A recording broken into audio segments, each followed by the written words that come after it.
আসসালামু আলাইকুম এভরিওয়ান, আপনারা সকলেই কেমন আছেন? আশা করি আপনারা সকলেই ভালো আছেন। আজকে আমি নিয়ে আসছি বাচ্চাদের সবচেয়ে পছন্দের একটা জিনিস, চিকেন ডোনাট, যেটা বাচ্চারা বিকেলের নাস্তায় খেতে খুবই পছন্দ করে। আশা করি আপনাদের সকলের কাছে ভালো লাগবে আমার রেসিপিটি। এখানে আমি চিকেন ব্রেস্ট পিস নিয়েছি। তারপর আমি শুকনো মরিচের গুঁড়ো দিয়ে দিচ্ছি 1 চামচ, ধনিয়ার গুঁড়ো, জিরের গুঁড়ো, চিলি ফ্লেক্স, সাদা গোলমরিচ আর কালো গোলমরিচ দুটোটা একসাথে মিক্স করা দিয়ে দিচ্ছি, লবণ দিয়ে দিচ্ছি, সয়া সস দিয়ে দিচ্ছি, আদা রসুন বাটা দিয়ে দিলাম, একটু গরম মশলা দিয়ে দিয়েছি, এখানে কাঁচামরিচ দিয়েছি কিছুটা, আর পাউরুটি 2 পিস দিয়ে দিচ্ছি। তারপরে এখানে আমি পেঁয়াজ কুচি আর রসুন কুচি দিয়ে দিব। তারপর এটা আমি ভালো করে ব্লেন্ড করে নিব ব্লেন্ডারে। ব্লেন্ড করা হয়ে গিয়েছে।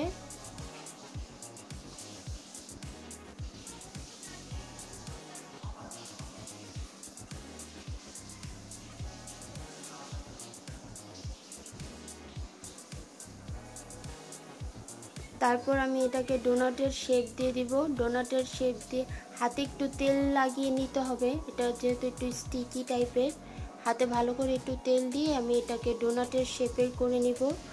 ডোনাটের শেপ করে তারপর এটা হালকা একটু ময়দা আর কর্নফ্লাওয়ারের মধ্যে কোট করব। আগে ময়দা আর কর্নফ্লাওয়ারের মধ্যে কোট করে তারপর ডিমের মধ্যে কোট করব।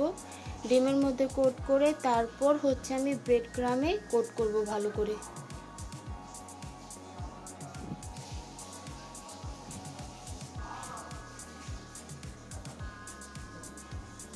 ময়দার মধ্যে ফার্স্ট একটু কোট করে নিচ্ছি। ময়দার মধ্যে ভালো করে কোট করে এখন ডিমে কোট করে নেব। এভাবে করলে ডোনাটটা অনেক ক্রিস্পি হবে।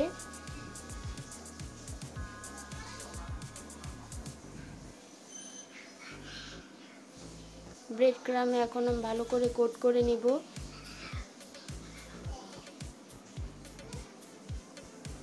দেখুন হয়ে গিয়েছে আমার ডোনাটটা। আপনারা এই পর্যায়ে ডোনাটগুলো ডিপ ফ্রিজে স্টোর করতে চাইলে এই পর্যায়ে আপনারা ডিপ ফ্রিজে স্টোর করে রাখতে পারেন, 1 মাসের মতো ভালো থাকবে। এভাবে স্টোর করে বাচ্চাদের যে কোনো সময় আপনারা টিফিনে দিতে পারেন, বিকালের নাস্তায় দিতে পারেন। বাচ্চাদের খুবই পছন্দের একটা খাবার, আমার ছেলের খুবই একটা পছন্দের একটা খাবার চিকেন ডোনাট। আমি এখন এটা ডিপ ফ্রিজে রেখে দিব। এখানে আমি কিছুটা নিয়েছি, আমি ভালো করে উল্টিয়ে পাল্টিয়ে ভালো করে ভেজে নিব। ডোনাটগুলো একটু সময় নিয়ে ভাজতে হবে, নাহলে ভিতরে আবার কাঁচা রয়ে যাবে।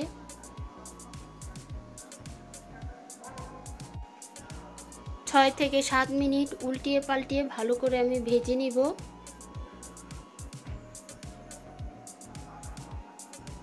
এক পিঠ আমার ভাজা হয়ে গেছে, আমি উল্টিয়ে দিচ্ছি। এখন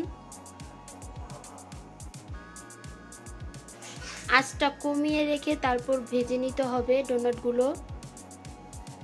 ওই পিঠও আমার ভাজা হয়ে গিয়েছে, আপনারা দেখতেই পাচ্ছেন কত সুন্দর করে ভাজা হয়েছে। এখন আমি উঠিয়ে নিচ্ছি।